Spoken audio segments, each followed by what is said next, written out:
String functions and methods.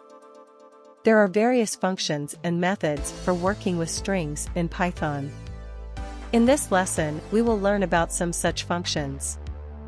We may use these functions in our programs for solving problems.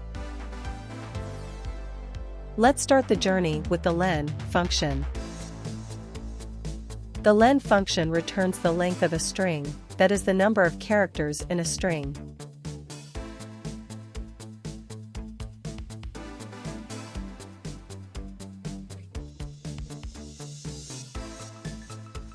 Our next function is ord.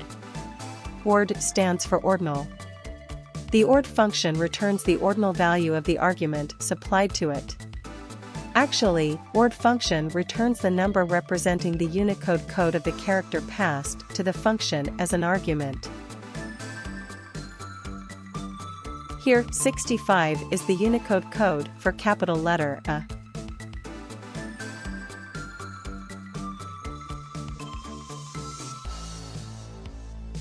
For B, it is 66.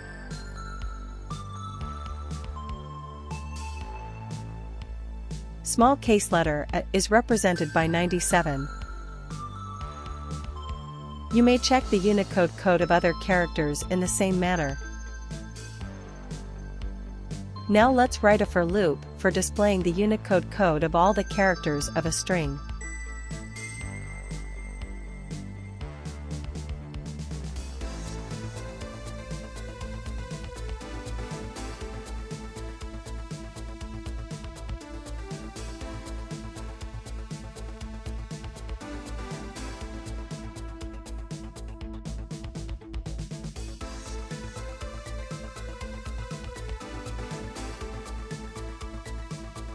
And here is the output. 65 for A, 66 for B, 67 for C, and so on. Now let's change the string and check the result.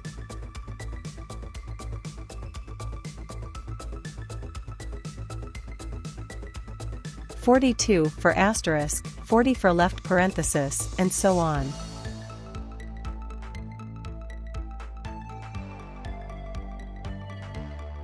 Our next function is chr. The chr function returns the character represented by the specified Unicode code that is passed as an argument. Chr stands for character. Chr65 returns A, as 65 is the Unicode code for A. Now let's check it for a different code. Now let's write a for loop that reads a list of Unicode codes and displays the character represented by these codes.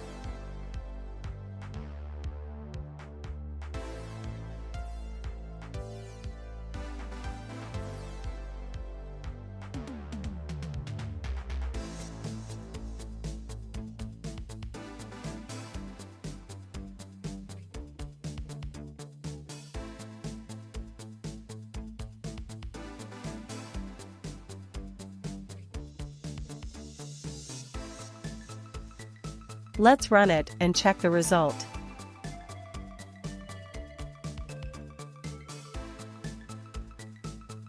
(65) represents A, 66 represents B, and so on.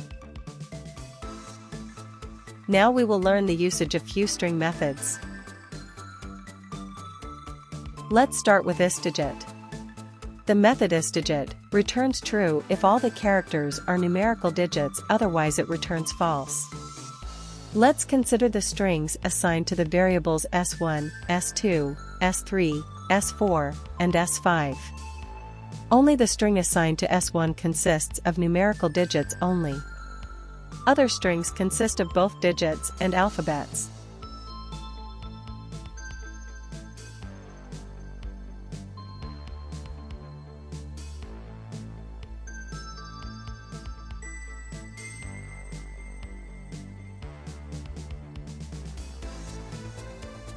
As you can see, only s1.isDigit returns true, all others return false.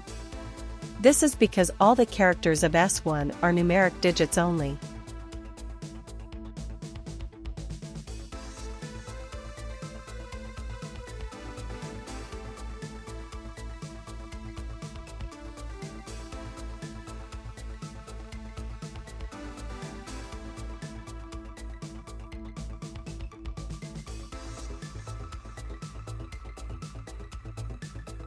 Now let's talk about is alpha. It returns true only if all the characters of the string are alphabets, otherwise it returns false. Here is an example. Here, only S2 dot is alpha return true. It's because S2 holds ABC, which are alphabets only. For other strings, the results are false.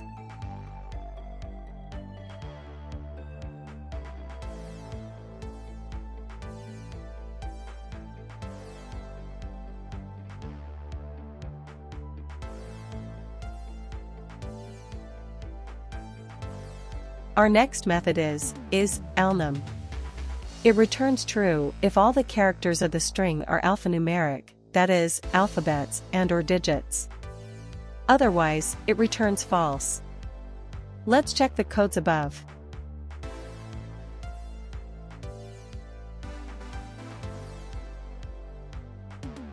Here all the outputs are true except for the last one.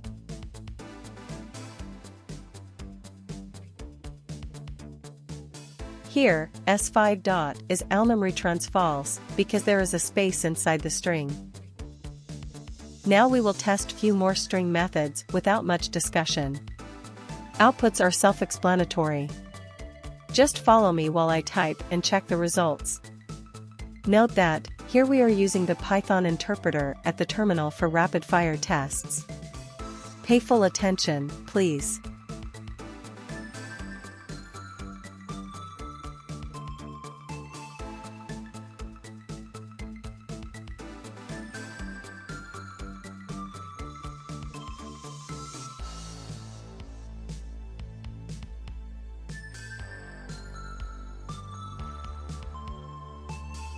Are the contents decimal numbers only?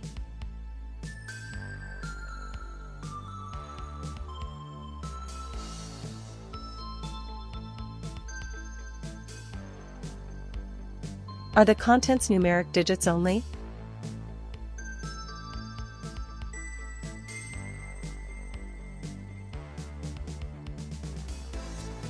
Are the characters uppercase letters only?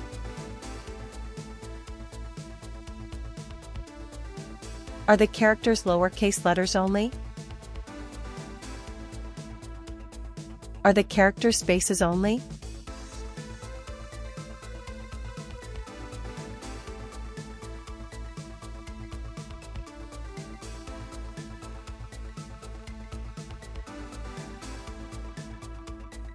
Is the string a valid Python identifier?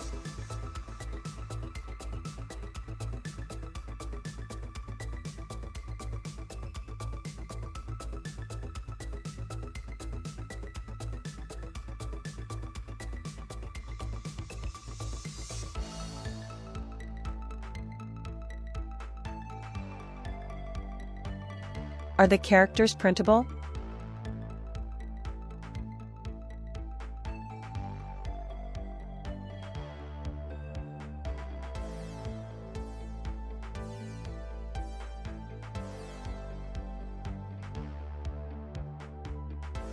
Ends with sat?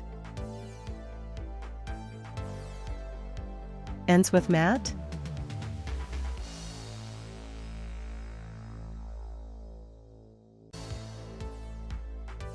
Where is the word cat is found inside the string?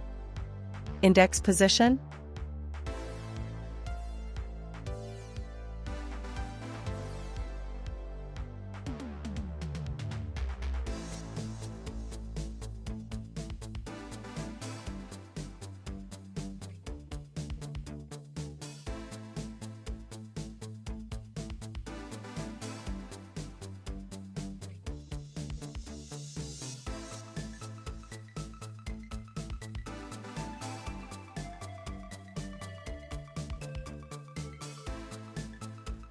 Change the string to title case.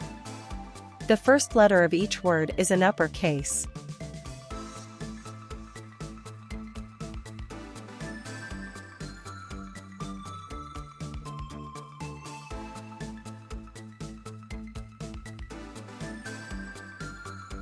Capitalize the string.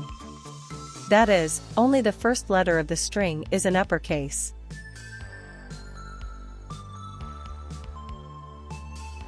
Casefold converts the string to lowercase letter only.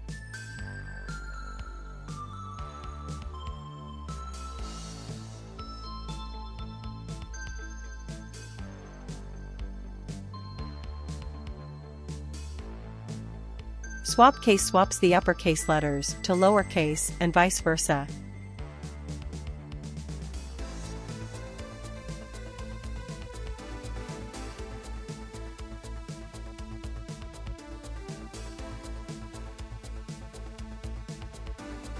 Let's check these once again with a new string.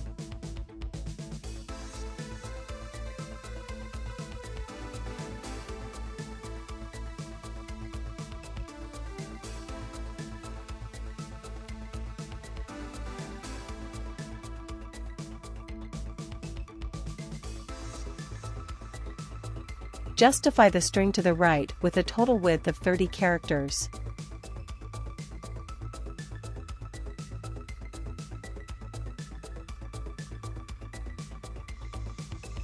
Justify the string to the left with a total width of 30 characters.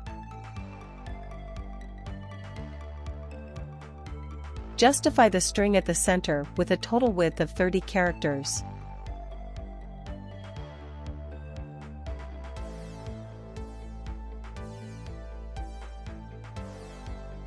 Justify the string to the right with a total width of 30 characters.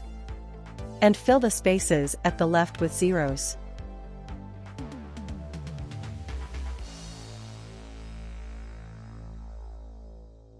Our next method is expand tabs.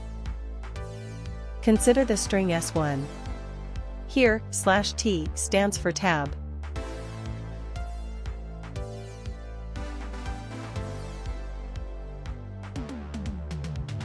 Notice the spaces between the words. It is as per the default tab width. Now we will use the expand tabs method to alter the tab width as per our requirement. Here it is 30.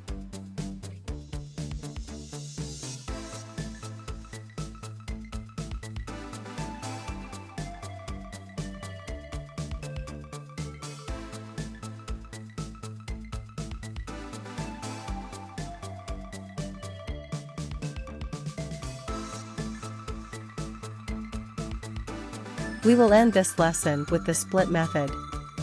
It is a very useful method for splitting the words of a sentence. Let's consider this sentence, consisting of few words separated by spaces.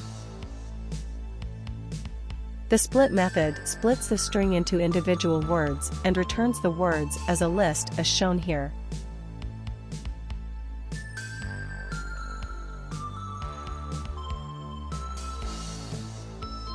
Here is another string where the words are separated by commas.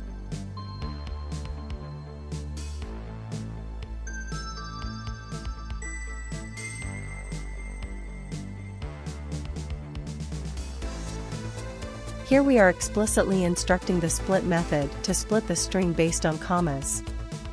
The default is a space.